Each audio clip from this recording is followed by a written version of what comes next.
Shut up and sit down.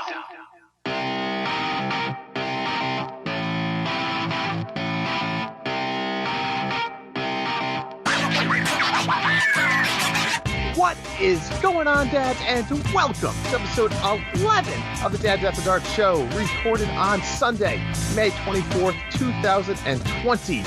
We're your hosts, Drew and John, and thank you for joining us tonight for some Nintendo and nudes. John, what's going on, buddy? How you been? I'm good. This is one of the weirder Memorial Day weekends. It's like you get 3 days and you're so excited. You can have some cookouts and whatever. And it's like, nope, you just got 3 days to stay at home and do nothing. But what are you doing out there? See, I mean, we've had beautiful weather. Yesterday was about 80 degrees.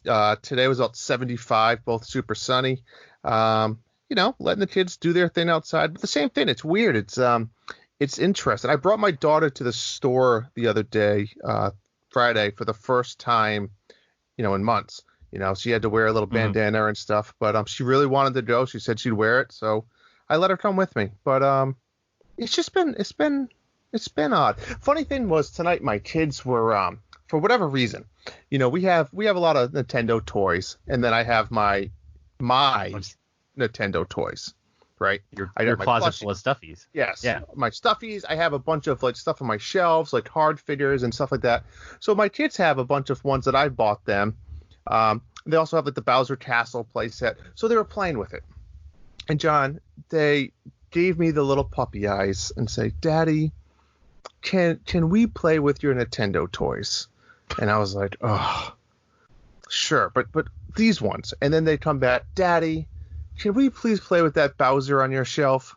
Oh, well, that's from the old school Nintendo rewards program. They don't make that stuff anymore, John. Wait, are these the plushies? I'm not even familiar with the Bowser one. What is that? The Bowser one was like a Bowser statue that had a little minifigures around it that you had to use your platinum coins from the old school. It's hard. So I was like, then I have those stress balls that are all different characters, which are really cool, that can easily break. And they gave me the puppy eyes, and I was like, how do I tell my kids they can't play with Nintendo stuff? So I caved, and I think it all survived, from what I can know. But that was my night tonight. The kids were having a lot of fun. Let them stay a little late and play. But what about you? I mean, you've been surviving as well? Yeah. It's weird because I've been, I'm Gen X, and I've been built from the ground up to survive, stay at home quarantine. And we do the same thing. Just like you, our kids don't come with us to the store when we go. Mm-hmm. And you always feel like you're going in to rob the place. Oh, yeah. And I really would like to bring them just to get out once, because they have been home and they don't go outside. You'd think my kids would be like, they want to go outside or whatever. We always say you should go in the backyard for a little bit. And they really have just stayed inside so much. Yeah. So I'd love to take them on a trip to Target or something just to get out. But but this 3-day weekend, I mean, we're 2 days in, and I feel like I haven't done anything, but I am built for this, and I play a lot of video games, as we know. You do. And so, I'm just playing more video games. So many video games. It's kind of absurd. And when we put together our list of games we played, for the week. Oh yeah. It's just my list just gets so huge, and I'm so depressed. I thought there was some typos there. I said, wait, what?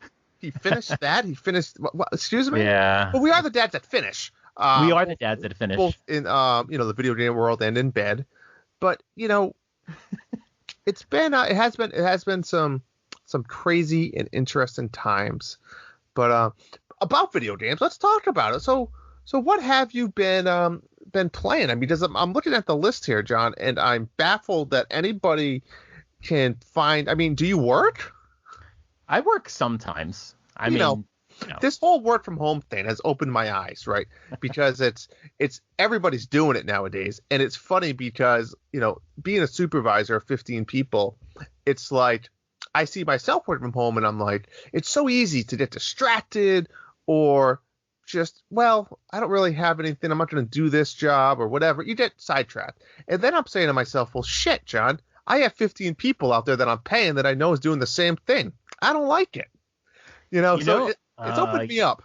I had a talk with my manager about this week, and you know what's interesting is when you work in an office, you don't realize how many breaks you're taking spontaneously. You go into the kitchen to get some coffee, you start talking to your friend in there, you know, you go play. I got a foosball table at our office. I mean, who knows the next time when I play it, but Yeah. we'd go out play foosball for 40 minutes. I mean, you take more breaks, you're just chattering with people. So, you know, it's okay to just grab your Switch and play for 5-10 minutes or 20 you know, or get 30. distracted because you really do. It is. I mean, the first week or two when I was working from home, it was hard because you're just in front of your screen. You don't know how to do it. But like, don't be ashamed. It's tricky too because like I don't have a permanent work from home setup, and you know this is all a unique situation for me and a lot of people, right? So it's definitely tricky. I 100% agree with you.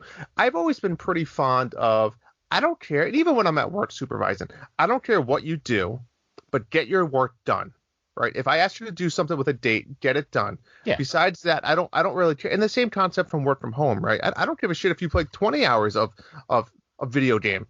Did you get what I asked to do? You know, did you get it done? Right. Yeah. But you so, got to give up some control. You just have to. Exactly. But all of that playing. So walk me through some of these games. I'm looking at the list. Some of them I'm familiar with. I think maybe one or two of them I'm not. To be fair, when I say finish, I mean I played it while I was there. So first game that I have finished in this last couple of weeks is Blasphemous. I talked about it a little bit last time. It's a little Metroidvania game, like an indie title. But I don't know if anybody else saw, but like Arlo did like a review video and he mentioned Blasphemous and he called the game. It was like perfect. And I was like, really? I was like, oh, I got to try it. I'd heard about it before. And I got to say, it really is really, really good. It's digging the graphics. Yeah. If you like Metroidvania games, this one's just perfectly made. It doesn't have, you know, like people talk about like Super Metroid and how great Super Metroid is. I don't really like Super Metroid. Because the map on that would always like not show you like not even just the hidden paths, but the paths you need to take.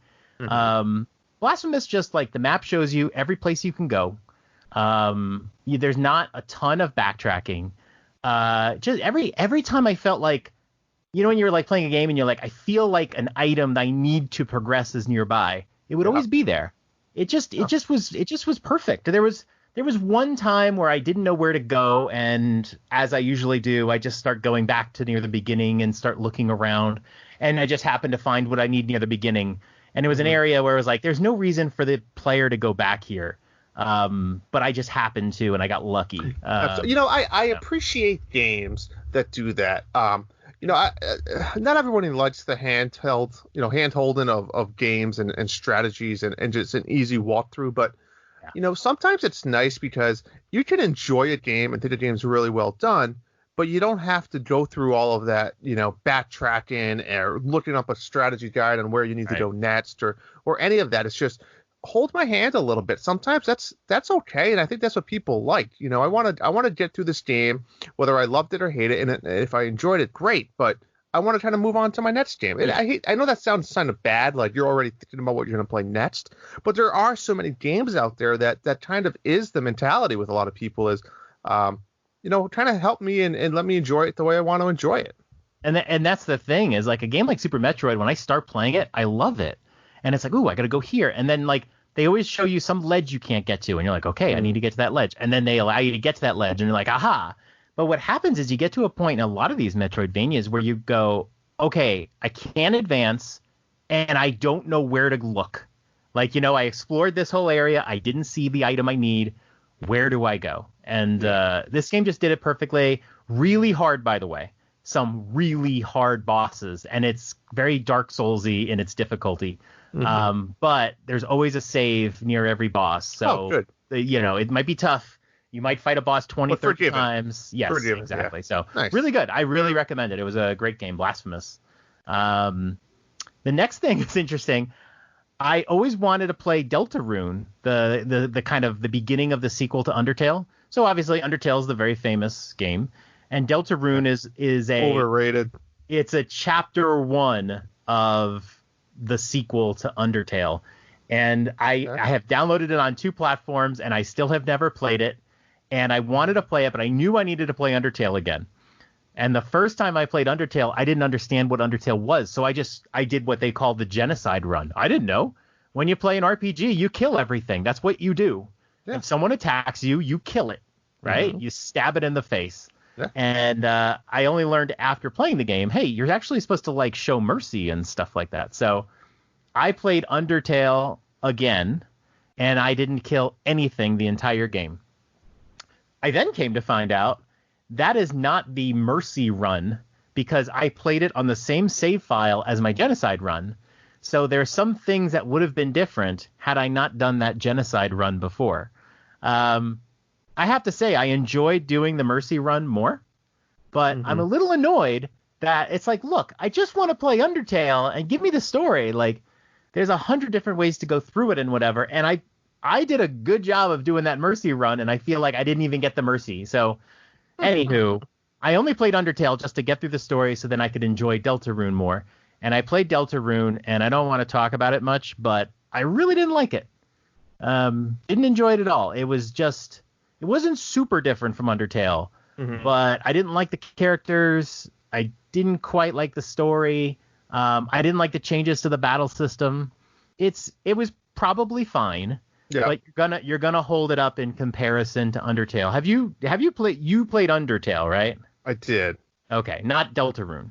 But I didn't. I only played, like, I'm not gonna lie, an hour to 2 hours, hour and a half, and I absolutely hated it.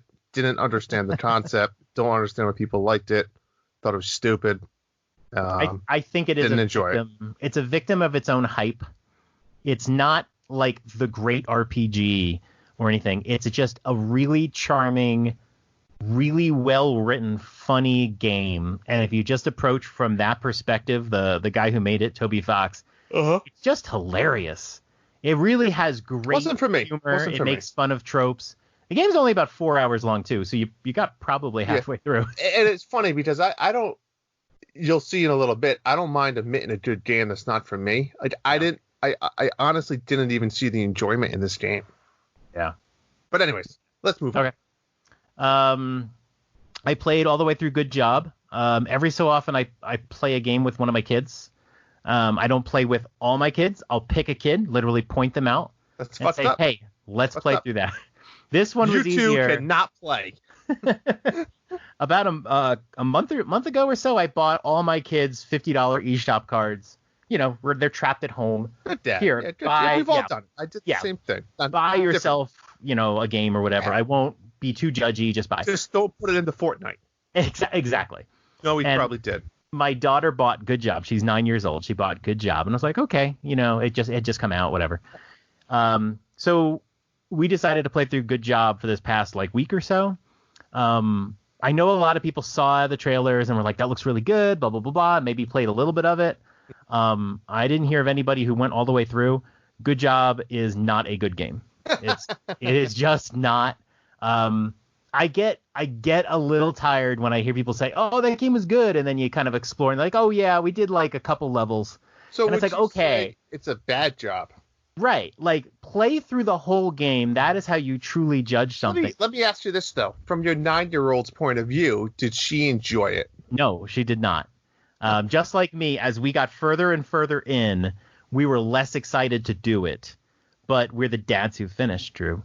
And was it I had to drag her over the finish line. Is it like one of those movies when you watch the 3-minute trailer and you're super excited, and then you watch the movie and every scene from the trailer was all the best scenes in the movie? Oh, no, not at all. No. It wasn't like that. It's just, it looks fun and whatever, but then just bad level design, really can be very frustrating controls.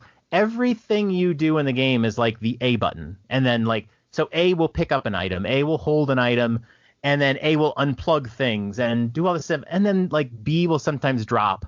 But that's it. It's just sometimes you're trying to pick something up and you pick up the thing next to you and there's shit all over because you're in an office and there's this one level where there's just stuff all over and you're trying to pick something up and it picks up a random piece of paper and it's like, why can I even pick up this paper? It has nothing to do with the level. And then the frame rate was okay, but it was a little low for this type of game. The best thing I can say about it was there are 9 floors. Mm-hmm. And part of what made the game boring is they had the same structure. There's 3 levels per floor. And then when you beat the 3rd level, you can go to the next floor. But they also open an optional floor. And my daughter and I did every optional floor. We would not advance till we beat all 4. And then boop, boop, boop, boop, we went up. And the best thing was there was 9 floors. The 8th floor, and we're just like suffering because we're like, just do 1 floor. After the 3 levels, there was like no bonus level. And then the 9th floor was just 1 level. And it was like, oh my God. It was like, it was only 8 floors. It was so good. We were so glad to be done. We're not done with it. We want to kind of find all the costumes and stuff like that. But we'll do that over time. So yeah, I wouldn't recommend it. Play Overcooked. I thought Moving Out was better. There's just better couch op games. So maybe get Good Job down the road when it's much cheaper. Hey, Drew, did you hear that I played Sayonara Wild Hearts? I did, and I was lucky enough to get a little early access preview of your review, John. Yes, I should plug it. I did a review for this game. It published today. And I feel a little dirty because You should. I started playing this game a week ago, or not even a week ago. And I had heard from like NVC months ago that it was like it's like an hour and a half or something. I was like, oh, I'll just like blast through it. No big deal, you know? Mm-hmm. I fell in love with this game like nothing else. This game was freaking... I was playing this game with my headphones on, with my kids watching TV, and I'm just like going, oh, and oh. It was just making these noises. Orgasms. I was orgasming because like That's okay. the game is We've so all done it. good. I love rhythm games. I love rhythm games. This game, it just blew me away. It's one of the best games I've ever played in my life. And I actually asked Justin. I was like, Justin, because I'm planning on doing more reviews. I haven't done reviews in a while. And I said, can I review this game? I mean, this game came out September of last year, right? There was no code. You know, the Nintendo guys didn't get a code for it or anything like that. And I was like, I just want to do this because this is one of the best games I've ever played. And I think you guys should have a review for it. And I just want to review it. And my God, this is the greatest game. And I almost 100% completed this game. And we'll talk about that later. The last thing I need to do is like this absurd play through the whole game without dying mode. And I will try it at some point some more. But I can't say enough of this game. I know I've annoyed everybody on Nintendo Dads and everybody on my Twitter. But like, seriously, this is like, you've got to play this game. It's so good. So, yeah, I finished that one up. And I have an announcement I want to make. Ooh, I love announcements. This is an announcement. Everybody who knows me, when I talk about what my favorite game in the world is, I always say the same thing.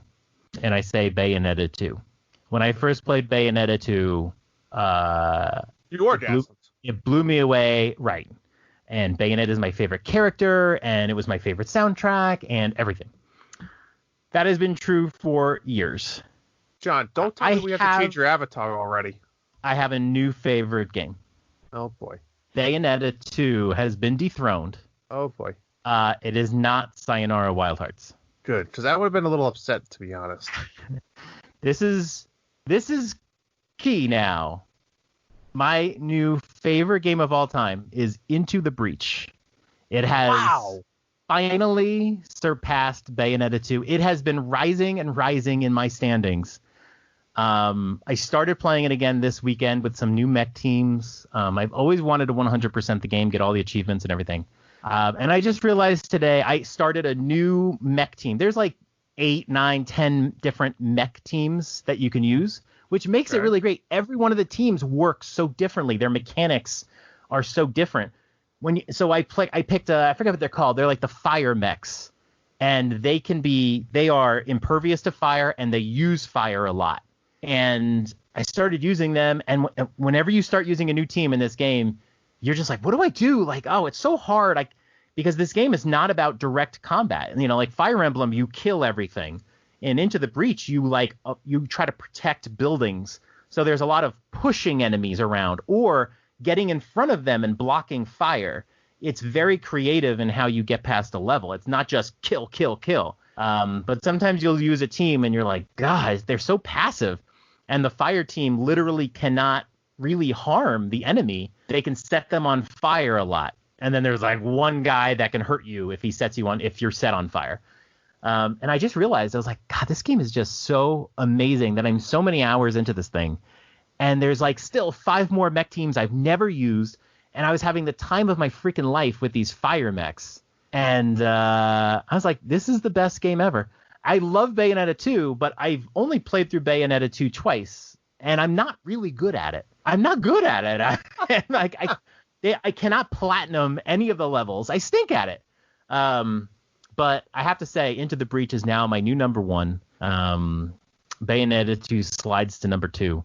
And by the way, Sayonara Wild Hearts is my number 3. So if you want to know what my top 3, that's it right there. I feel like it was an important announcement because I talk about it a lot. So there you go. Into the Breach, the best game of all time. Best. That's, and there's been so many close times where I was going to pick it up. And, I think I'm going to have to now at some point. You might have to. It's definitely a genre you might not like. If you don't like Fire Emblem, Mario Rabbids, like that sort of stuff. I like Mario Rabbids. It's all about the theme for me, when it comes to that type of game. It is something special, man. And when, it might take a little bit to click. 'Cause I remember when I first started playing, like I told you, I expect to just kill everything. And when you can't, it's tough. But now when you start to realize what you can do instead of that killing, it's just like, wow, so much fun. And it's roguelike. It's roguelike with some, cool elements to make it more interesting, but it's just so replayable. It's unbelievable. So what about you, Drewski? I know you played a bunch of Animal Crossing, but you got a new game on the list. I did. Yeah. I don't need to talk about Animal Crossing too much. I think I'm finally starting to wrap it up. Though that didn't stop me from the turnip hustle, but enough with Animal Crossing. we've beat it to death. What I have done is I was super, I don't know really why, I was super excited for the game that just came out called What the Golf. If you don't know me, I love golf. I've been golfing a lot lately because of this whole Corona thing. It's one of the acceptable things. I don't know why. I just fucking it is, and I do it. Big PGA Tour golf match this afternoon. I was watching with Tiger and Phil and Tom Brady and Peyton. Whoa! Wait, PGA Tour? Oh yeah, wasn't it? It's just an exhibition, right? Well, yeah, it wasn't PGA Tour. Peyton PGA Manning's players. not on the PGA Tour over here. Tom Brady, whatever. For the numb-minded individuals out there that's not a big golf fan, I just tried to lay it out there simple. Anywho, what the golf? John, people are going to be angry with me, and I'll try to give you my best take on this game. I pre-ordered it, $15, and I beat the game in one night, John. I booted it up. My kids watching me. I beat the game. I sat down and I didn't really put it down until I beat the game.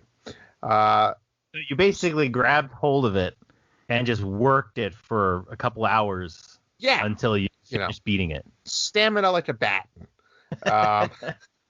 So I fucking hated it, John. I didn't like it. How do you hate it? It's a golf game, right? Let me see how I want to do this. So if you go around the Nintendo website, insanely stupid and silly fun. Insanely stupid, correct. It was not fun.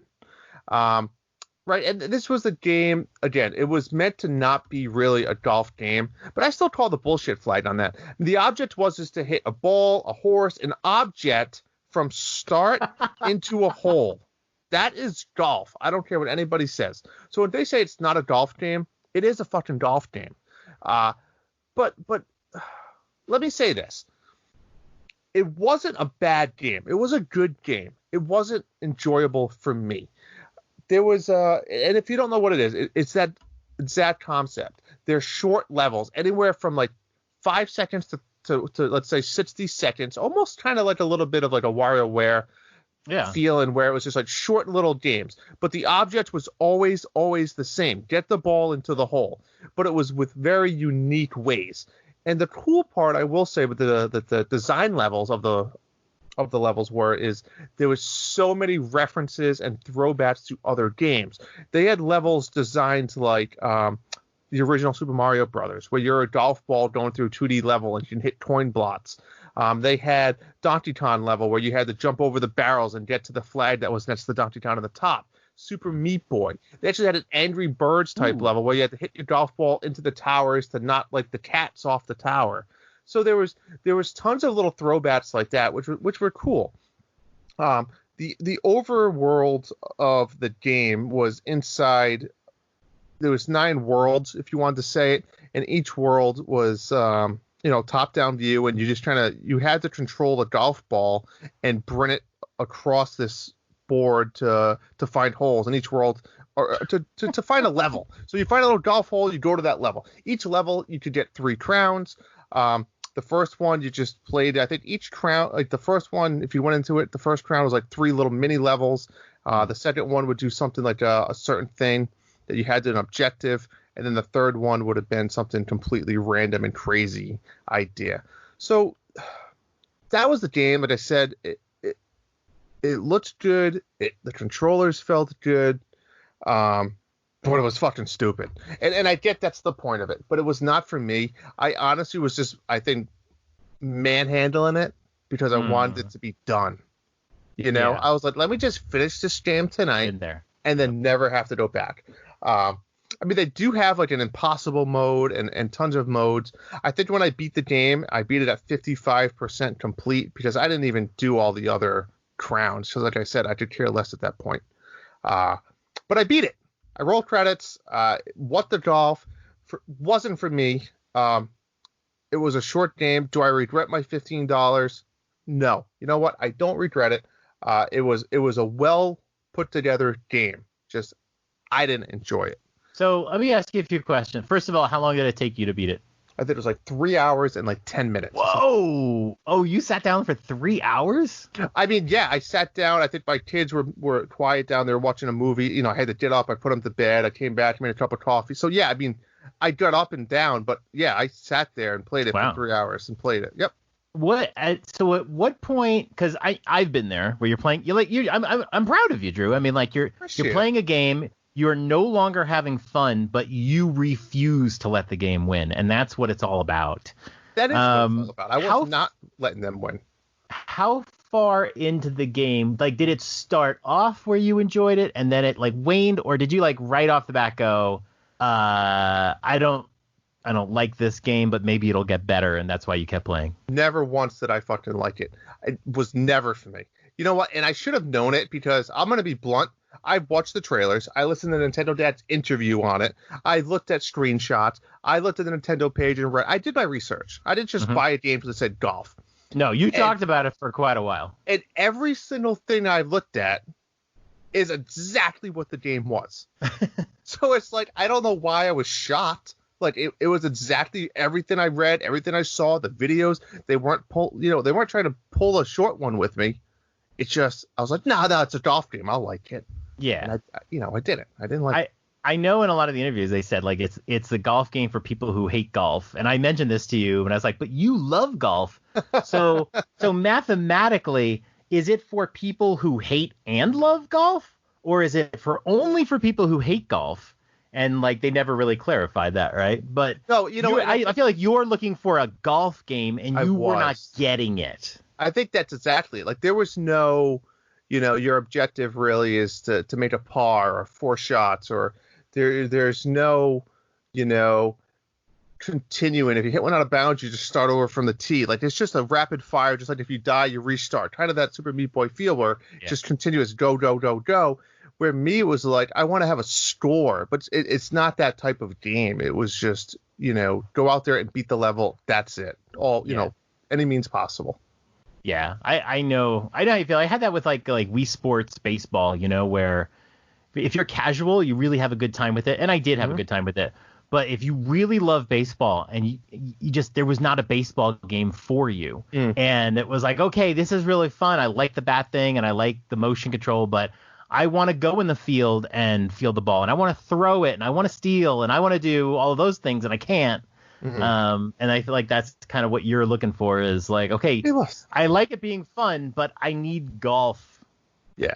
And you know what? I need to explore the menu options because for all I know, maybe there's like a 9-hole golf option. You know, I didn't have the time to do. Maybe I should have done my research, but I didn't even look at that other stuff. I do want to maybe check out like the impossible level or challenge, whatever they call it. That sounds fun. It might just be like one long level because the way the golf game works is you can shoot your ball again before the ball's even done moving. Right. So, anywho, it was not for me, but I'll probably load it back up just to see what else it has to offer.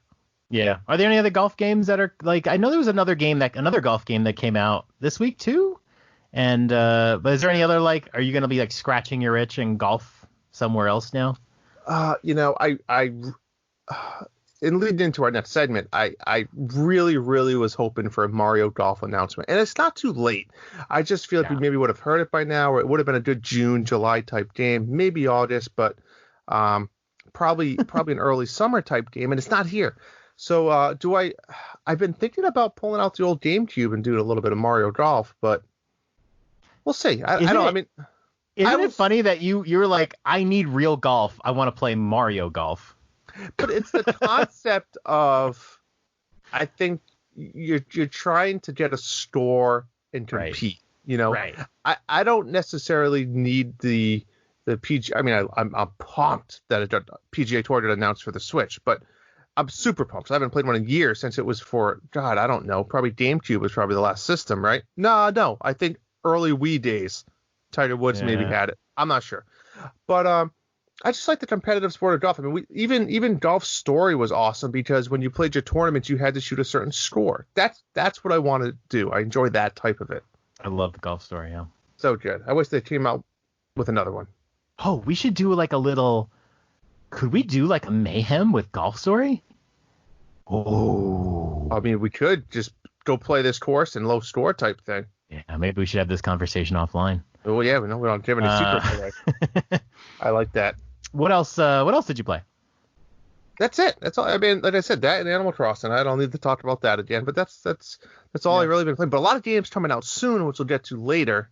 Mm-hmm. But there's a big game they recently announced, John, since our last podcast that I'm super excited for. Oh, right, man. And that is no other than Paper Mario: The Origami King, which launches July 17th. What? July 17th? Fantastic! It's not even 2 months away. I know, and it makes me nervous. There's a lot of games coming out next week, and how am I going to juggle all this and be done by July 17th? Because let's be honest, no matter what game I'm playing, I'm going to be stopping July 17th. Oh, really? You're day oneing? I'm day one. I don't care if I'm like a couple hours away from beating a game. I stop, and I'm playing Paper Mario. Well, so let's talk about that real quick then, because, I mean, do we need to talk about Paper Mario? I think everybody knows. Yeah, we know to talk about it. It looks great. It looks like more like a return to the earlier Paper Marios. I've played all of the Paper Marios. It does look there's no stickers in this game that we can see. I think it's going to be great. But how are you going to handle this? Because what do you got? July 17th. So we got like 2 months minus a week. And there's a whole bunch of games coming out next week and the week after that. So I'm thinking realistically, May 29th and then June 5th, right? So the big 2 launch dates. I realistically probably have, just knowing me and my schedule, 50 hours, give or take, to play from, June 1st, let's say, to July 17th. That's my typical hours I put into the Switch, maybe a little bit more. So that's my fear, is if I don't grab one of these massive games that is like 100 hours long or whatnot, like Xenoblade, what does that do for me when July 17th comes along? Screwed. Because here's my problem. Jesse actually said it the other day in the last Nintendo Dad's podcast, and he plays exactly like I do in the sense where I play a game from start to finish. And once I put that game down, whether I finished it or not, I typically will never go back to it. It's just how I play. I've moved on. I kind of forget about it. The Witcher was a great example. I loved The Witcher. I was playing the crap out of it. I don't know. I had like 60 hours into it. And then a new game, I think, came out. I can't remember what it was, but I never went back, because then a new game comes out and then a new game. And I get lost in that. Right. So I think that's the dad life struggle. That's what I'm calling it. It's like I've noticed the difference there. There's like you're a Tim or you're a Jesse, right? Jesse is like you said, play one game, don't stop. Yep. Tim, I love watching Tim's like play history. Tim, if you're listening, I look at your profile all the time. His and Justin's. Hey, you finished Luigi's Mansion though. I was proud of him. It did. But like you go 3 days and Tim's game profile completely resets with a whole bunch of games that he plays for like an hour or two. And I know he's doing reviews and stuff like that, but I keep rooting for him because there was a time when we would keep asking him like, did you finish Luigi's Mansion? You know? Yeah. And I guess the latest one that I keep an eye on with him is what is the one in the water, Into the Depths?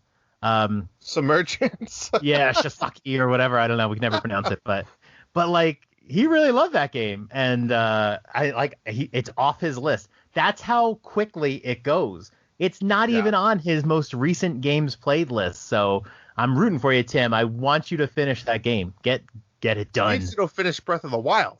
He said he didn't even finish that yet. He didn't finish Breath of the Wild? He said that last episode. Wow. How do you know? Ballsy play. It's ballsy play.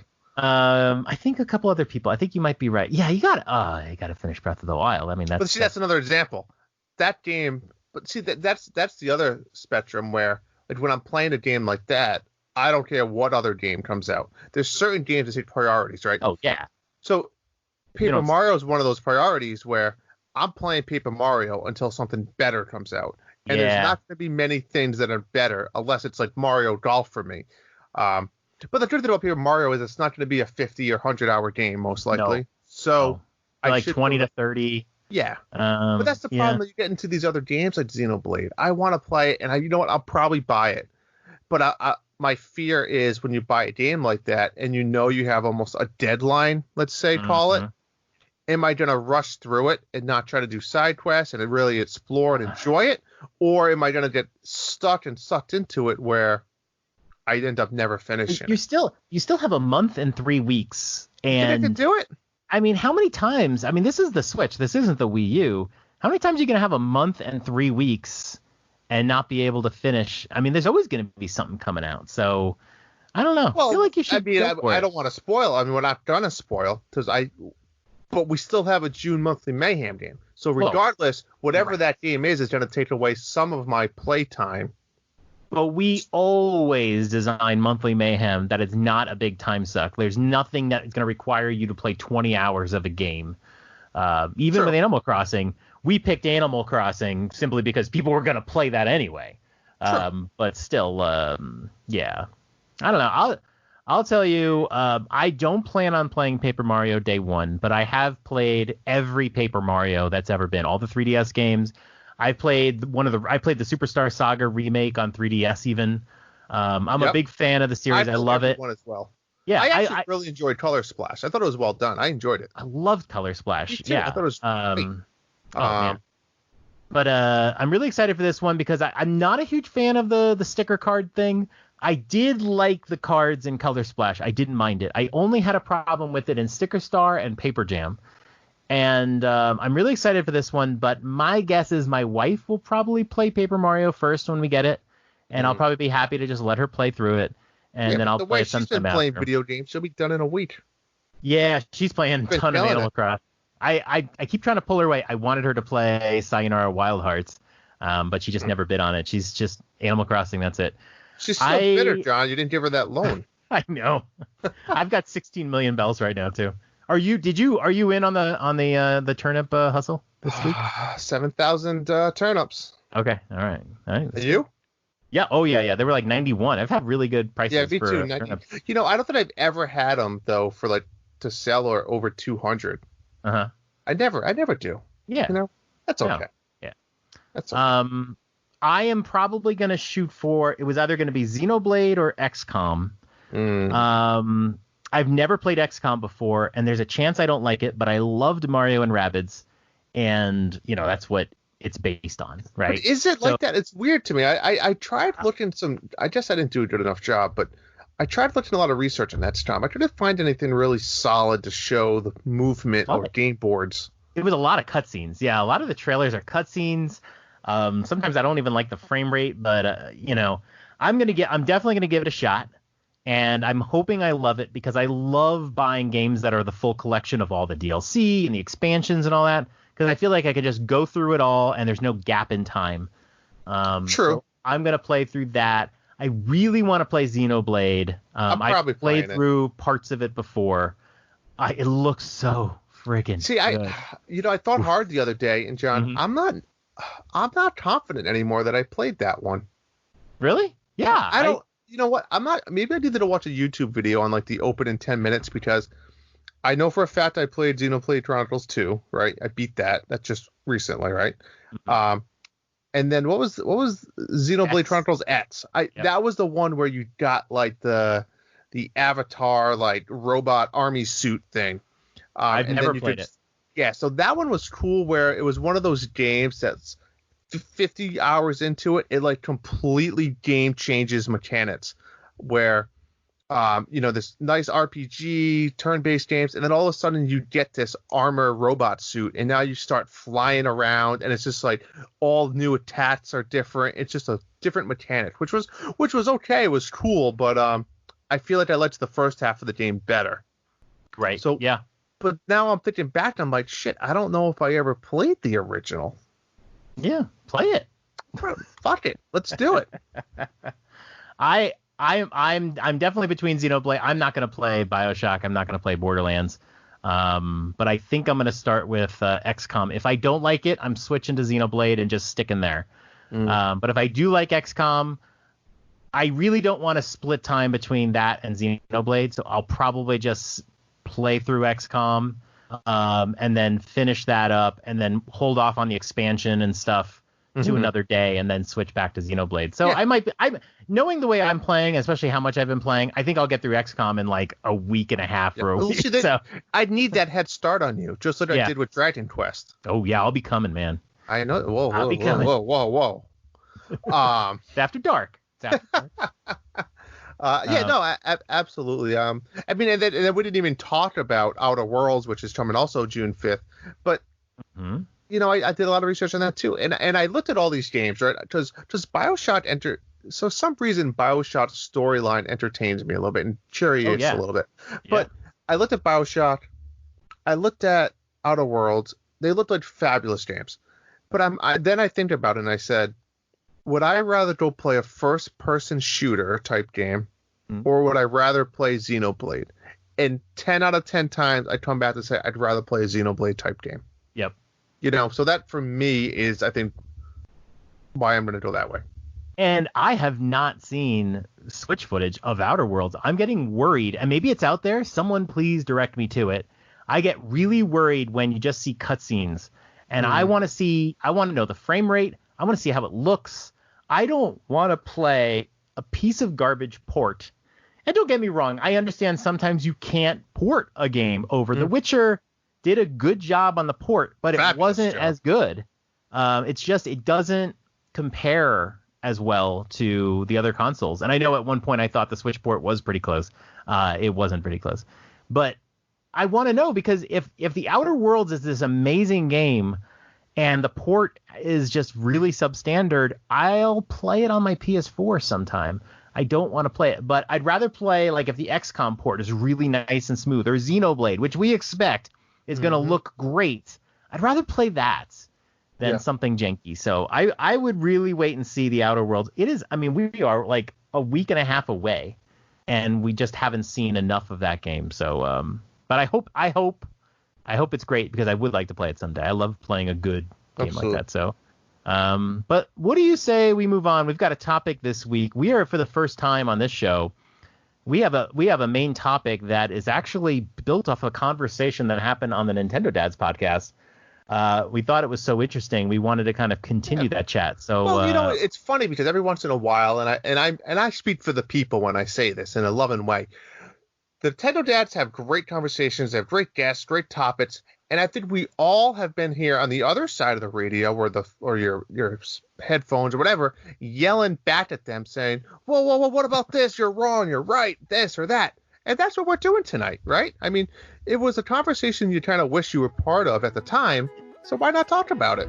Let's do it. Let's talk about this. Let's go.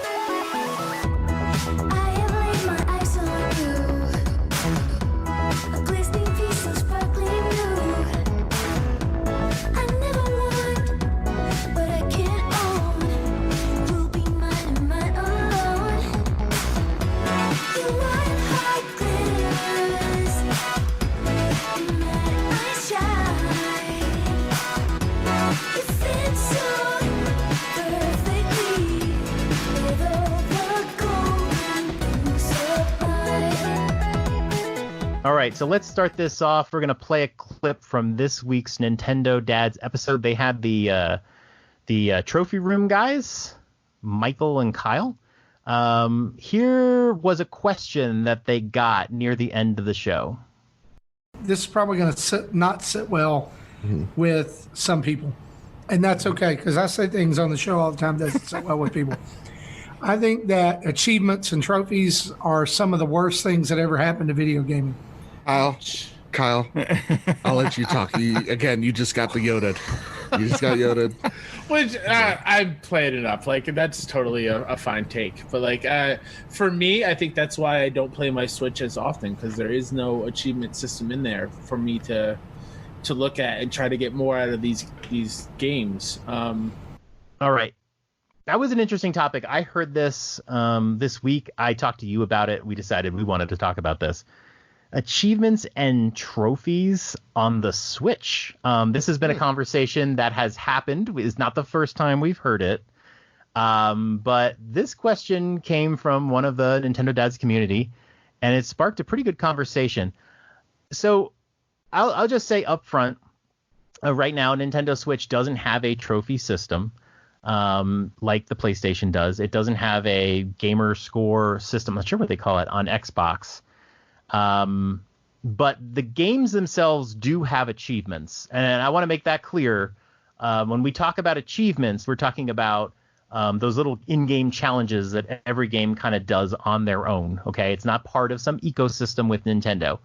Whereas trophies, when you refer to trophies, you refer to the PlayStation system, which is not publicly shared, but shared with your friends. People can see your profile and see how many trophies you got in a game, percentages. People can get platinum trophies, which largely means they've got all the trophies in a game. So when we talk about this topic, that's the difference. Mm-hmm. Drew, before we get into the trophy part, what do you think about, in general, achievements in games? Are they things that you go for either before or after you beat a game?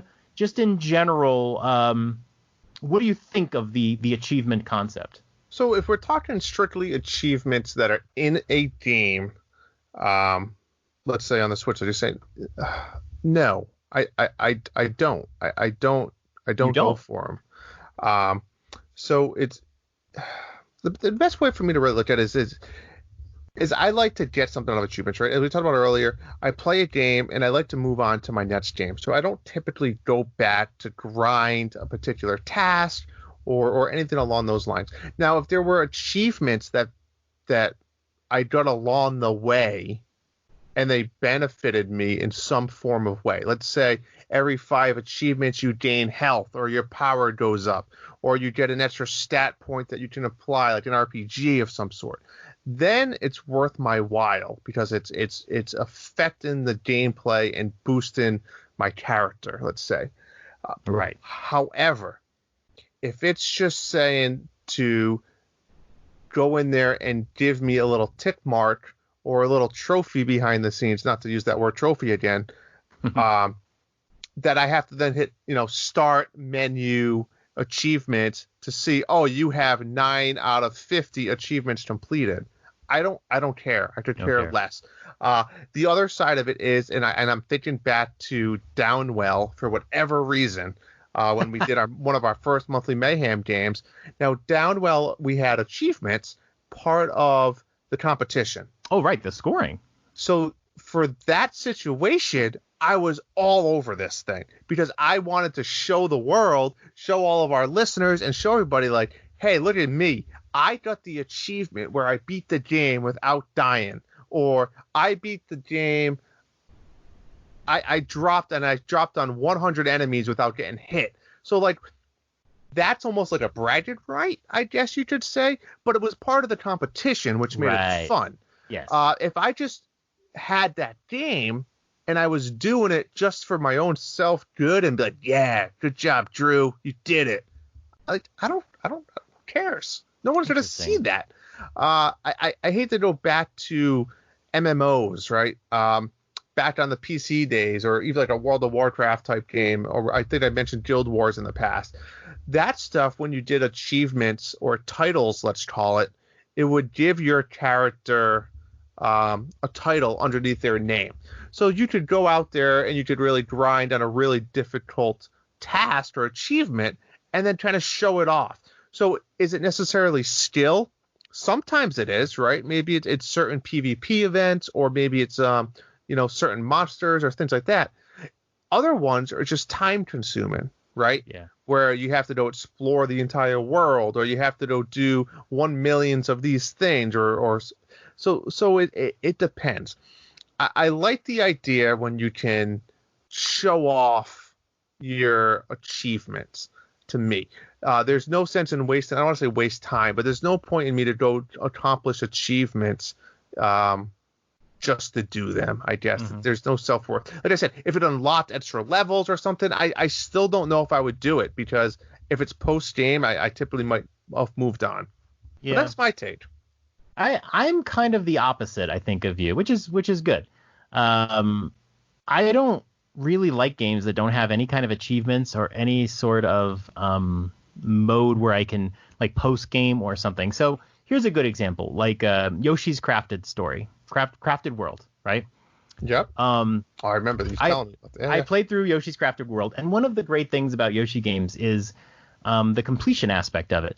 Like, going through a level is not hard, and getting through the level largely is for the younger audience, right? Get from the beginning to the end, and you didn't die 100 times. You did it. Congratulations.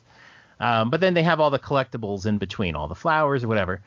And generally, when you play through a Yoshi game, you get to the end, and then there's two kinds of gamers, right? There's the, I rolled the credits, I'm done, I can legally leave this game, and I finished it. And then there is the gamer who's like, okay, I finished it. This is awesome. The game is now more fun because I'm going to go back and get all the fucking flowers and all the fucking coins and everything. I want to do everything in the game. And that's like, that is the me gamer. And I agree with you. There's things that if you don't do that, you missed, right? I mean, What the Golf is a good example. There's probably 15 more hours of content if I really wanted it. And the same thing with the Yoshi stuff. To me, I guess it comes down to how much do you love that game? Like, do you want more of it? Do you know what I'm saying? Or, look at, or are you satisfied? It's like getting, part of it is like getting your money's worth, right? Because one of the funny things about completion stuff, like you talked about Downwell, right? Yeah. When you play through Downwell and you kill the final boss, there's all those achievements. But what do you actually get when you do the achievements? You don't really, I don't think it doesn't like unlock any other content or anything. They're just achievements. No. I got a lot of do them or you don't. So that's a big difference between achievements and trophies, because from my point of view, I love achievements. I couldn't play games without it. Super Mario Kart. If you ever go back to Super Mario Kart, you know what really bugs me about Super Mario Kart? All the racers are unlocked and all the tracks are unlocked. There's nothing to do. I do hate that. You've done everything. I don't like that. I like Mario Kart 8 when it's like, oh, here's a handful of racers, and not the deluxe version, because I think the deluxe version had all the racers. Here's a handful of racers. Now you can unlock racers. You can unlock the carts. That's a huge point that you just brought up that I want to talk about for a minute, because think about that for a second. What Mario Kart just did, right? You said unlocking tracks and car parts and characters. That is achievements without telling the player that you're getting achievements. Right? Correct. It's an unlockable. So you can't go to start menu achievements. It doesn't exist. Right. But you know that there's empty stuff out there that if you continue to play and you can look online, how do I unlock it? So I think there's a big difference between unlockables and achievements. And But it's the same, right? I think unlockables are achievements, but you get a benefit. And I talked about it a little bit earlier when I said if there was an achievement that gave me a boost in my power or health, I'm all for it. Right. But if there's achievement to say, congratulations, you did it, go fuck yourself. You know, like to go back to, and I agree, like they are unlockables, but like you said, they're really achievements. So like there are achievements. Like I looked at What the Golf, and some of their achievements are literally finish 50% of the game, finish 75% of the game, finish 100% of the game. And that's not, to me, that's not even an achievement. That's like, I'm just trying to finish the game and I'm going to hit those things. I mean, Marty kind of hit on this where it's like, you get a trophy when you start the game. You get a trophy when you beat the first boss. But these are like, I'm going to progress through the game. They're not achievements. It's just me on my way to finishing the game. But if you take an example like Yoshi's Crafted World again, if you beat the game and you think, oh, I rolled credits, I'm done. Well, if you go back and get all the daisies, get all this, get all that, you start every time you finish one of the levels, it'll actually like show like plants will grow for that level. As you start to finish the islands, new islands start appearing and new bosses start appearing. And there's this extra content. I think there's a couple of extra worlds in the game. And then there's like a real final boss. And that's content you don't see. Now, I think what you're saying is maybe you don't care about that because it's not contributing to your defeat of the game. But now we're talking about extra content. And especially if you love a game like Yoshi's Crafted World. I mean, there are people who played that game who missed all of these levels that are really interesting and cool, and a final boss who is hard as hell. You know, it's like to miss that. I think there's different ways to look at game in general, right? And I think when you talk about these types of things, it comes down to what's your goal of a video game when you pitch it up, right? You know, and it could change. It could change from the time you buy it to the time you play it, the first hour, to the time you beat it.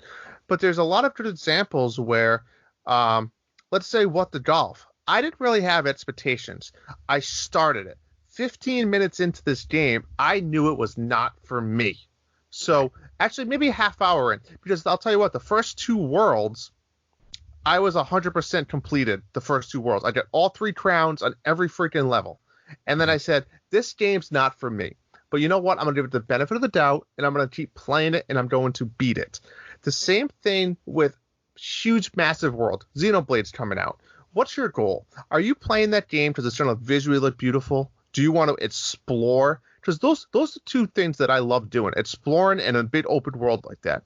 Or are you just going to go to the quest person, you're going to get your little exclamation point, and then you're going to go from point A to point B to complete that quest, and then move on to the next one? Or in that process, are you going to deviate from that path and you're going to explore it? I think that always varies, right? If you're really into a game like that, you will stop. Like when you were playing The Witcher, you said you kept doing the side quests. Correct. I was exploring, and that's what I love. That's the favorite part of it. Right. And I don't want to get too off the beaten track with like, because it's really, I feel like we're not talking about achievements. So let's just say the difference between what we're talking about with like achievements versus side questing or unlocks is that they're totally optional. So let me bring it back to a different example here. Sayonara Wild Hearts, right? 3rd best game of all time. Okay. Sure. So there is a mode, like you play through all the levels and that's fine. And I know people who've played through all the levels and it's like takes an hour and a half, you're done. Okay. When I played the game, I was like, okay, cool. I rolled the credits. That's great. But I want to get gold on every single level. And I didn't even know what that would do. But I said, I want to get the highest rank on every level. And I did that. And then it unlocks a second bonus mode. Okay. So now you have these 2 bonus modes. Okay. But there are these 24, and they are purely achievements in the game. And now when I play games, I always play blind. I don't look at walkthroughs. I try not to know much information about the game. I always play blind. So when I was playing this game, I did not know if the achievements were going to do anything. Like if I did all 24 of these achievements, would that unlock something in the game or whatever? Didn't know, but I knew I wanted to do them. And the achievements are exactly what you think of when you think of achievements. They're like dingbat things, silly things, right? You can play through a level and get a gold. And then there's an achievement that says, okay, when you go through this level, don't collect any hearts. Don't get a single heart. Avoid every heart in the game. Now, of course, when you're playing that level, you want to collect hearts. That's the point of the game. and this achievement saying collect 0 hearts to get this achievement or whatever. I find that stuff so freaking fun. I love it so much. And I'll play through a level, and it gets me to play through a level maybe 10 more times because it's a hard achievement to kind of do. And you play through it a whole bunch of times, then you do it. And you're like, I did this stupid thing. And then you're like, okay, what other stupid thing can I do? There is an achievement in the game that you pause the game and then unpause it 12 times in one level. That's it. You just hit pause, and it goes, doo-doo, achievement unlocked. I find that stuff great. I love it. So I think achievements are great, but the big difference between, like, if we're talking about a formal, and most games have achievements, a trophy system, I don't want. I don't want a trophy system because I'm going to say, I don't want a trophy system because I don't need other people to know what my progress is. If I'm proud of something, I'm not going to be ashamed to say I 100%ed that game. I did all the achievements, blah, blah, blah, blah. Yeah, but don't you want to show that off?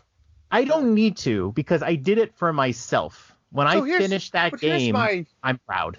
Here's my question, and I don't do PlayStation, I don't do Xbox, so I don't want to get into that. We're talking Switch, we're Nintendo guys. Let's talk about Switch here for a minute. What would be the benefit? Let's say, and how do you do it? Let's say, right? So let's say these achievements from different games roll up. Mm-hmm. You know, like I talked about earlier, an MMO. You could show it off as your character in game, right? Because there was other players, so you could see it.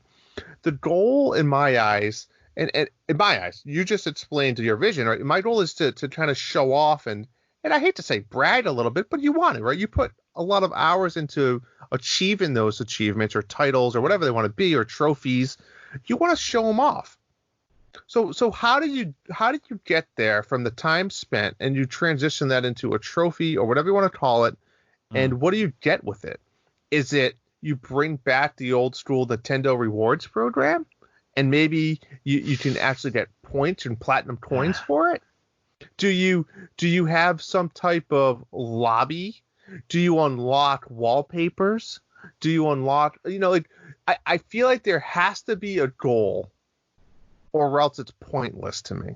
Because I'll be honest, I'm never going to go log into John Blanco's, like I go see how many hours you have and say, "Ooh, what achievements has he done? Oh, look, that was a good one. Cool." I don't care. How does it benefit me? And that might sound greedy, but you know what I'm saying? If I'm going to go spend, and I think that's what would work. I think if it was Nintendo only game, or you either do Nintendo published games, you do these type of trophies, and you unlock new wallpapers. So, for example, Paper Mario Origami King. If I unlock, let's say there's 100 achievements, maybe every 10 I unlock a new thing. Maybe at number 10 I unlock a new Paper Mario icon that I can use as my profile name. Maybe if I do 50, I get a new Paper Mario wallpaper for my Switch. Hell, if you do all 100. Maybe you do get like 10 platinum coins that you can use in the shop. Or maybe you get like a $1 coupon. It sounds stupid, but maybe it's just a $1 coupon at the eShop.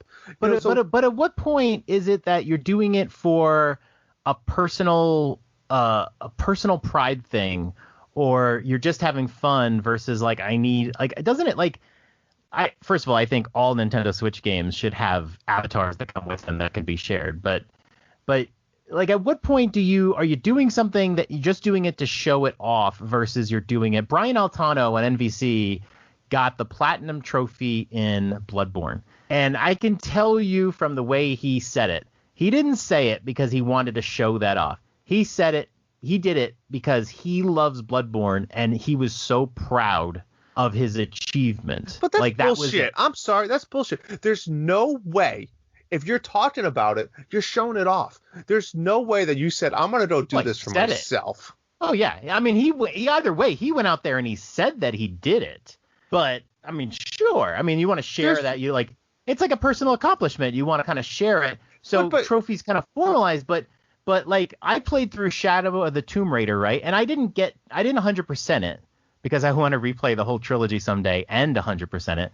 But, if anybody's looking at my profile, they're like, oh, he did 40% of the game. He's not much of a fan or whatever. And it's like, I freaking love the game, but I just didn't do that. And why does it have to be shared? That I didn't get this trophy or that trophy.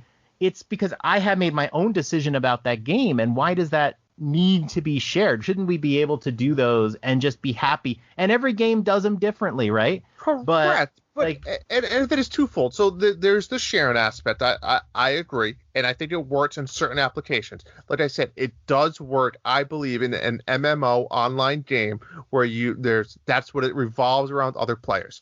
Yeah. I think I go back to my concept and say, give me a reason.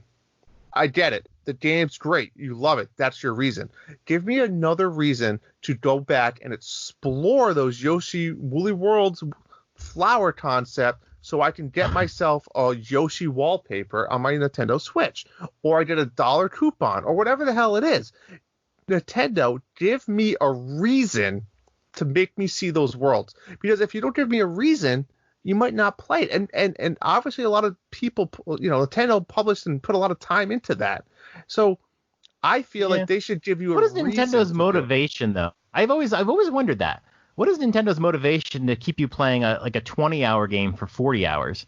Like, they literally have none. They want you to buy a new game, right? I think correct, but at the same time, I think it shows people, because the internet's a wild and crazy and dark place, John. It goes off there and it says, look, this game is really more of a 35-hour game because most people that are playing it are doing this, and that. So I think it's just as an incentive to show that there's more value in your Nintendo product by making you explore these, because most games have them, but people aren't exploring them. I think that's the problem. So it's almost an incentive now to go explore all the content that's already out there. So it's not really requiring Nintendo or publishers to do any more work. It's just incentivizing the player or the end user to go explore it. Yeah, the one thing that bugs me, and I'll just move on to another aspect of this discussion, which is the Platinum Trophy idea. And the Platinum Trophy on PlayStation is when, like I said before, you largely have gotten all the other trophies, right? So it's like a meta trophy. You got all the trophies. Here's a trophy. And you'll hear PlayStation gamers talk about getting the Platinum in that game, meaning I did everything. The thing that does bug me about achievements, and it will ruin an achievement system for a game, is when we see, games like Ukulele, where they have an achievement that's just impossible, right? Like I said this before, beat the impossible layer on the first try without any health bars. I mean, it's just ridiculous. It's nonsensical. It's stupid. It's going to involve you deleting your save data over and over and over again. It's like, I hate that stuff. And if that kept me from platinuming a game, I'd be fucking pissed, because it's like, I've played a ton of games, let me tell you, Drew, where I got near the end of almost all the achievements, and there's just one I cannot do because I can't play 200 hours and try to be perfect all the time. And that's the thing is, it bugs me when they do that. And that's maybe like a nag. I did want to tell this one story, though. Years and years ago, I had a friend named Sean, and we met through Nintendo, right? I can't remember how we met. I think it was like in a forum or something like that. But we met, and we went over his house and played DDR, my wife and I, and we became friends for years. We were friends. And he was a big Nintendo fan. And one day he just got hooked on to Xbox 360. I can't tell you how or why. I don't remember. But he got an Xbox 360, and he just became one of those gamers, and this is perfectly normal, that moved beyond the playfulness of Nintendo games, right, into more realism, right? Everybody knows people that made that jump, and now they play shooters, they play Call of Duty or whatever, and they look at a Nintendo game like, Yoshi, and go, ugh, what is this? This is for kids, you know what I mean? And they can't appreciate it. It's kind of like, what's the movie with the bell, right? They can't hear the bell anymore, Polar Express, right? Oh, yeah, they can't hear the bell anymore. They can only hear the AR-15 or something like that.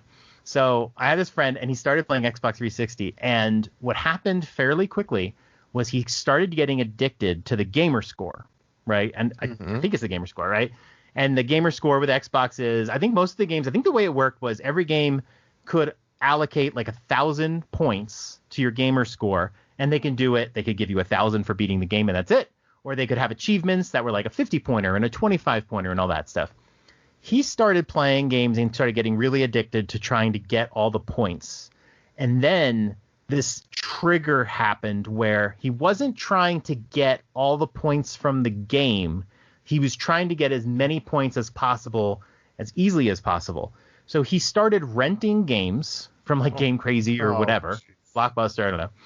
And he would like play these kids games. He would play these shitty games, and he would go online and find the games that put out points the most, you know? And it's like, oh, you could get 1,000 gamer points in like 3 hours in this game. And everyone's like, oh, I got to play this game so I can get those 1,000 points. And he started playing games to get points.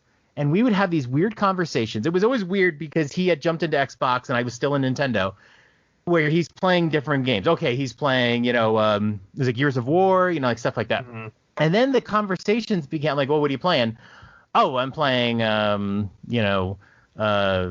just some cartoon game, right? I'm playing Dora the Explorer or whatever. I'm like, oh, is it because of the points? And like, yeah, because I had started to figure it out.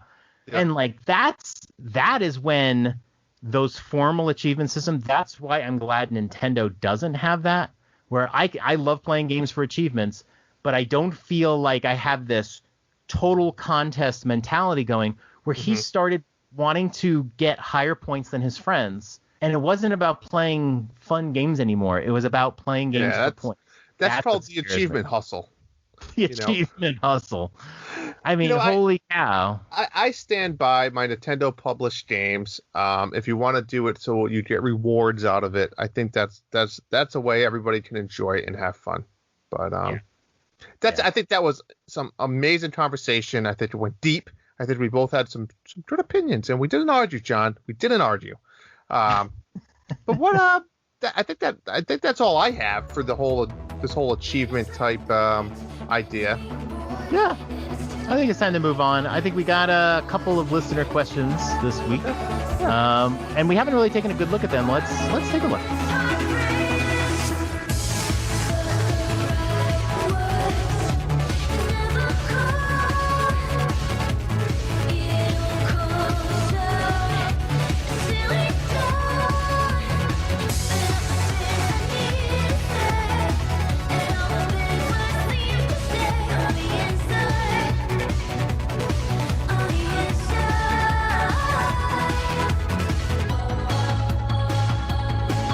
All right, so two questions tonight we got.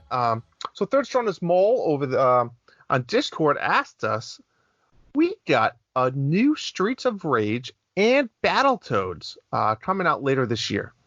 What other arcade beat 'em up series is due for revival? I think that's a metaphorical question to us, saying what else would we like to see, or what's a classic arcade beat 'em up game where we would like to see it rebooted.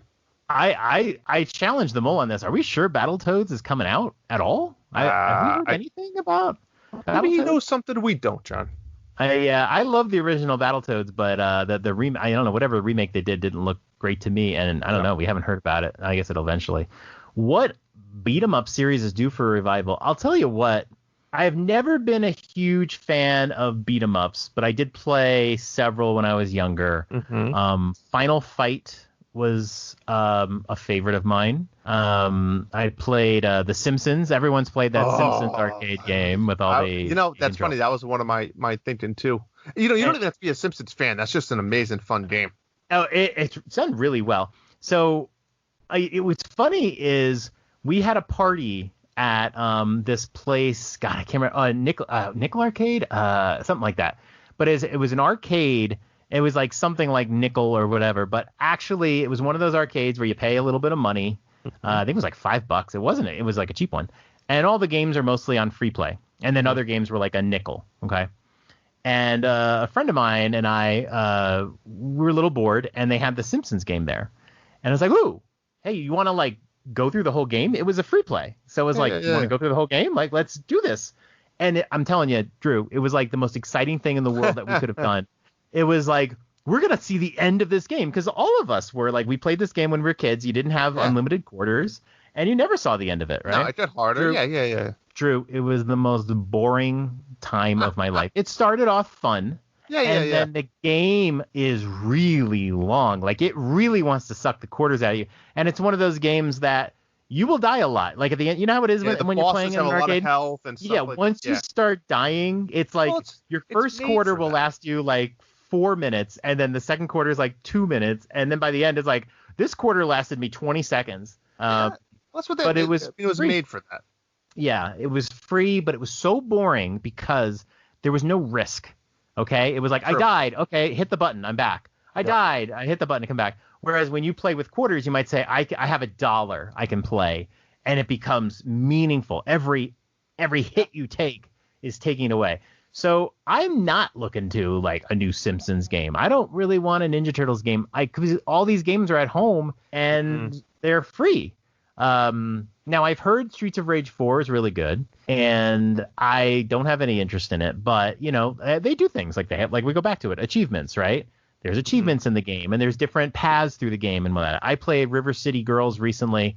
I didn't really love it. So I'm not up for it. Double Dragon does come to mind, but I know that there have been some Double Dragon entries. But what I want to see from a beat 'em up is I like retro graphics. I don't like some of these like cartoon type graphics that I've been seeing. Like I don't like the art style in Streets of Rage. But I wouldn't mind seeing like a retro styled one. I would like to see some achievements. I'd like to see some secret paths, stuff like that. But I want good battle. So I can't say there's a particular series for me. What about you? I mean, I think I actually mentioned this before, but one of my top 5 video games, period, of all time. I would love to see something come to the Nintendo Switch of Gauntlet Legends. It's just such a fun and easy beat 'em up, mindless game, and that's what I want. I mean, I remember hours and hours of that playing it. So definitely, Gauntlet Legends is the one that jumps out. Like I said, Simpsons jumped out at me. Talk about crazy, like you said. Those would be my choices. Yeah, I could see playing Gauntlet like online, like Diablo. Yeah, I mean, it's Gauntlet is Diablo. It's the same concept. I think that's why I like Diablo so much. But they don't have the RPG element where you level up or things like. Well, you do actually. That's not true. You do. You just don't get items, I guess. So no items or weapons. You do get stats that you can level up. Yeah, I mean, I love Diablo too. It's just. It is a grind. I think we talk to you every week, and I'm like, I really want to jump back into Diablo. I just want to make a character and just live in Diablo world. And it's like, oh, what a time suck. Yes, exactly. All right. So, great question, Mole. Thank you. You want to take the next one? Yeah, this is an interesting one. This one comes in from the Block Fort. You know, Block Fort, I could give him a little shout out here. Dan the man. He comes up with some amazing and unique questions. I don't know if he just thinks he's up on the spot, if he always has these in the back of his mind, but touche, Dan, touche. He's a little weird. I think that's what it is, Drew. That's okay. I like weird. There's something a little off about him, but I like it. I like it. I agree. Yeah, I do. You know, he does a little baby podcast called Dad Crossing, which is, you know, about animals and fun-loving family stuff. So any opportunity he can branch out to the big boy real podcast and, you know, have his true feelings released, he has to do that, you know? Yeah, I wonder if he's like, you know, ever played a beat 'em up. Here's a question that the Block Fort gave. There is some ambiguity as to which characters in the Nintendo universe are acceptable as nude. For instance, Kirby, Yoshi, Donkey Kong, Birdo, Bowser, all basically nude despite being sentient. Yet Fox McCloud, Fox and Team, Olimar from Pikmin, and Squid Kids, the Splatoon guys, are fully clothed. It's a good point. Keep in mind that all of these characters are non-human. All the human characters wear clothes. So what's the rule here? And why can't Crystal Fox and Candy Kong be naked? Thanks and love the show. Well, first of all, that's a great question. It is a great question. I mean, I don't know if I'm speaking for you, Drew, but I think all female characters should be naked in the games that they are 100%. But it is. I mean, there is like this line, and maybe I don't know if we can formalize it here, but there is a line that I think we all know. Like when I play Bayonetta, Bayonetta's not going to be naked. I know she's not going to walk around naked. And why is that? Because she's human, right? Is she human? Is a witch considered human? I don't even know if she is human. But like we know what that means. Humanish, right? Yeah. So if the character is humanish, they should be clothed. So Kirby walks around totally naked and nobody bats an eye. But Mario would be humanish. He would have genitals in places we expect. But wouldn't Donkey Kong would have a giant schlong? I mean, where is it? He wears a tie.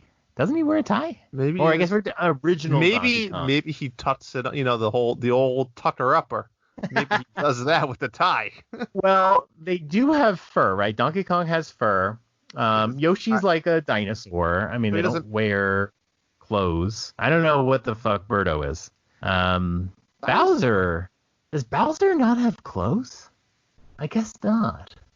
But no Coopers do. Coopers? Yeah. Koopas. Yeah. No Koopas do. Cooper. So here's a question: who's a character that I can't find one. Who's a character that's like nude that probably shouldn't be nude? I don't know. It's a good question. But Animal Crossing, they wear clothes, right?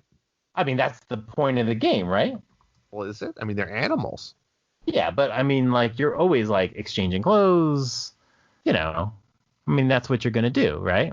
Toad wears clothes. He's got a vest. He has pants too. He doesn't have pants. He's got like a vest. I mean, I gotta be honest. That's how I would roll. No pants, shoes, and a vest. You can do that in quarantine. I'm gonna come down the stairs like that later to see what the wife has to say. I'm curious as to why Blockfort's asking this question because I think it sounds like he wants to see is it Blockfort? No, I think it's Nick who wants to marry his penguin, but no, that's Dan. Fox, that was Dan. Is it Dan? Okay. Yeah. So I'm looking at Bowser. I don't get it. I don't get the nakedness of Bowser. Everything he's because he's a lizard. We expect him to be naked, but it doesn't mean he couldn't be wearing clothes. He couldn't wear a nice vest. But does he want to see what does Crystal Fox look like? She sounds hot. Crystal Fox? Because I fear that this question is because he just wants to see. Whoa, she's like, I don't know if I'm looking at fan fiction here because she's already naked. But I gotta type that in. What are you looking at? Crystal Fox naked. But yep. She looks more like a human character, right? She's obviously a fox, but she's on two legs. She's got two arms. She's got bosoms. I mean, I think that's what it is. It's not that you're human. It's that you're human-like. You better be doing this in incognito mode or you're screwed next time your kids touch the computer. But I think we all know. Like, I think we have a feeling for it. So, did you ever see when it just comes to mind, but when Bayonetta 2 got released for the Wii U, that Nintendo, because like the whole way apparently in interviews I've seen, Platinum was like, do you want us to cover up Bayonetta? Do you want us to do this or that? And they always expected Nintendo to say yes, and like, do you want us to roll back the language? And they always expected Nintendo to say yes. And Nintendo would say no. They said, you do whatever you would do for Bayonetta. And then to the point where Nintendo paid for a Playboy magazine promotion of Bayonetta 2. And they had this, I don't even know if she was a model, but she's like a gamer, streamer, like model type. Mm-hmm. Like as Bayonetta, you know what I mean? Like doing nudity in Playboy magazine to promote Bayonetta 2. And it's like, John, okay. Do you own that copy? I don't own that copy, but I have seen. Yeah, no, I've read the article. I've even gone so far as she's actually. Wait, time out. Nobody reads the articles in Playboy. You know what I mean. But she's actually the girl is actually on Cameo for like $20. So I've debated like getting a Cameo message just from the Bayonetta girl. But then I realized I can't be that pathetic, so I'm not going to do that. But me, you know what? Maybe I should support her. You know what I mean? Maybe she'll say it to you. But I'll tell you what, that will not help your wife sleep well at night. Bayonetta's on our list. You know what I mean? Like I'm allowed. Okay. Yeah. Gotcha. Well, I Like, don't know. Ever since you didn't give her the loan, I don't know if it is.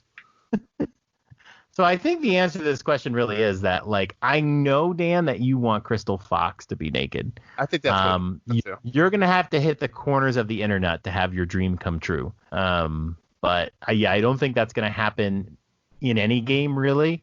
You know what's funny is they're arguing, like, we played The Witcher, right? There's some nudity in The Witcher, right? Yes. Is that okay? It is okay because there's some context to it, right? Oh. But Like real people. They weren't cartoon characters either, though. exactly, like there is that moment, like, so even on, like, if there was, is there a game, and like this is going away from Nintendo right now, where you see a furry character like a Crystal Fox who is naked? Like, do we have that? Or is it when you see nudity in a game, it is a human character and there's this like sexuality going on versus Crystal Fox? Like if Star Fox Well, went let's like, be honest, even movies. I mean, there's never really many other people. It's mostly humans. There's no monsters or animals or aliens. I mean, Jessica Rabbit didn't get nudity. She was in Playboy. You know an awful lot about Playboy tonight. You have a subscription. You can Google that one later. Yeah, I think there is that, like, that reality. Like, is Tom Nook, like, are we gonna see Tom Nook nude? You know, where do we want to see nudity? There's not a lot of nudity in video games. Let's be real. I mean, like, there was like 1 or 2% of games will have nudity, and we all know the games that have it. These are the serious games, the Witcher games, and, you know, stuff like that. Like, but you're not going to see it in Xenoblade or whatever. And God forbid we saw it in Xenoblade 2. We were dying for it, but we never got it. We pretty much did. But I mean, we could have, right? If there was nudity, if Pyra was nude in Xenoblade Chronicles 2, would that have been appropriate? No. No? I mean, in what context? I guess. I mean, what's happening in it? He's a human-like character. Most of the men who played that game wanted to see it, but it has a graphical style, right? It's not a realistically rendered game, right? It's got a style to it. And does nudity translate in a game like that? Probably does, but we didn't get it. Obviously, we're not going to see in like a mainline Nintendo game, you know, like nudity. Yeah. But I think in Dan's question, what he's really asking is, why do they have clothes? Like, can they be clothed? And I think with female characters, you know, the female characters in video games tend to have like bosoms, right? And you're just like, yeah. So what do you do? I mean, male character, you just eliminate everything. Right. What do you do with the female character? Right. There's always like a covering, right? But that's because they get rendered that way, right? What does Candy Kong look like? Does she have like a chest? I gotta look. Candy Kong's from the Donkey Kong. I'm thinking I had Dixie Kong in my head. No, yeah, she has like a dress on of some sort. I don't want to see her naked. I'll be honest. What the heck is this? Is this real? Is this a real character? I don't know. I mean, like, I see pictures of Candy Kong depicted like, you know, like Daisy Dukes type, you know, whatever. So that's creepy. I don't know if I want to be here. Yeah, I feel awkward. I'm going to close this tab. All right. Well, I think it's a great question, Dan. I mean, valid point, but I think Can I extend this? Can I extend this question real quick for you, Drew? Go ahead. Speaking of Nintendo nudes, because Tim brought it up, what Nintendo characters would you have liked to see nude in a particular game, or, you know, because like we just talked about like Pyra and Mithra, right? I mean, I think that would have been a good opportunity. You know, I think to your point, you could have gotten that one away with a little bit without being forced. Maybe, I don't know. Maybe not. Yeah, like maybe that's like the thing. I like mean, you can't force it, like right? That. You know, side boob.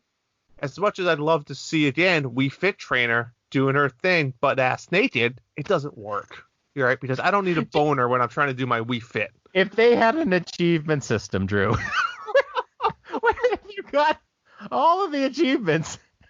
Wii Fit trainer would be naked. I feel like that would be an achievement system you would approve of. I'm in. I would go print out the Wii Fit board right now and do it.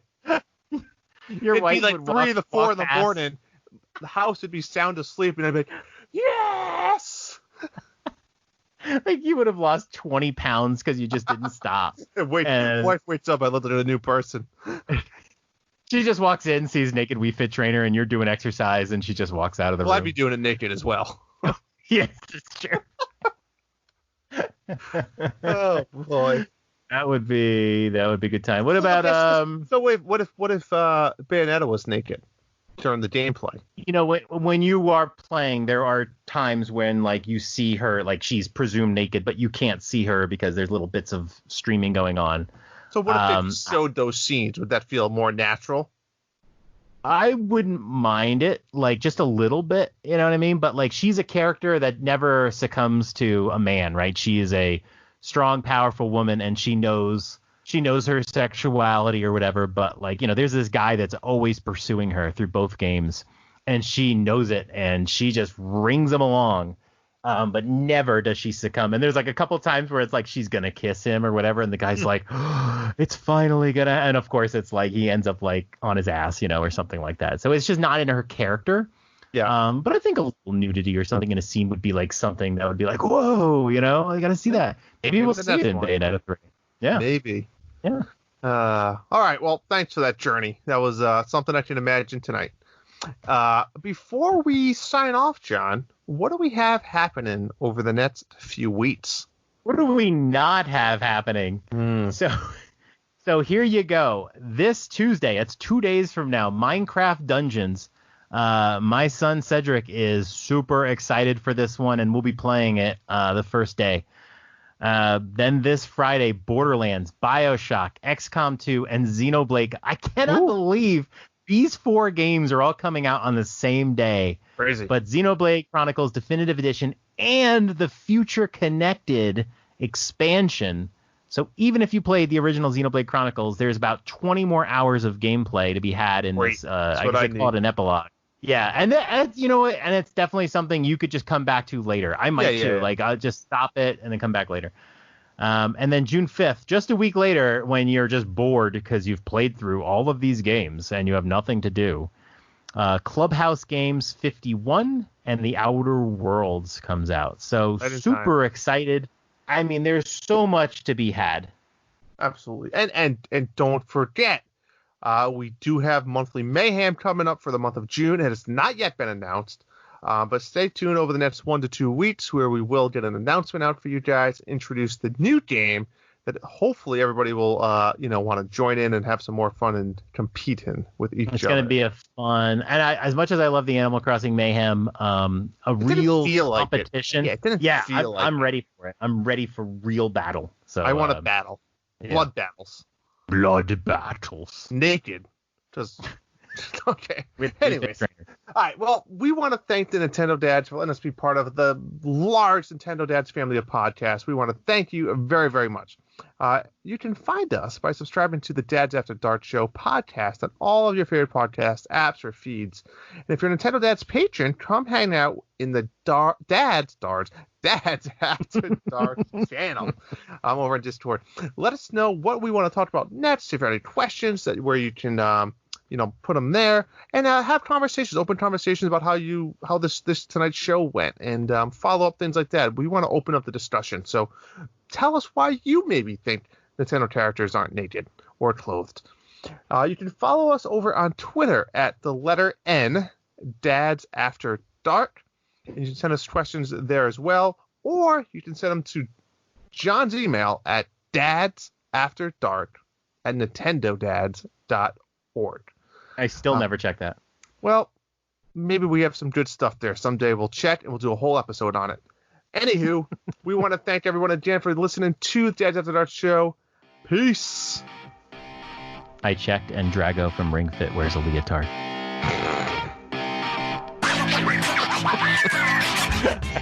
See ya.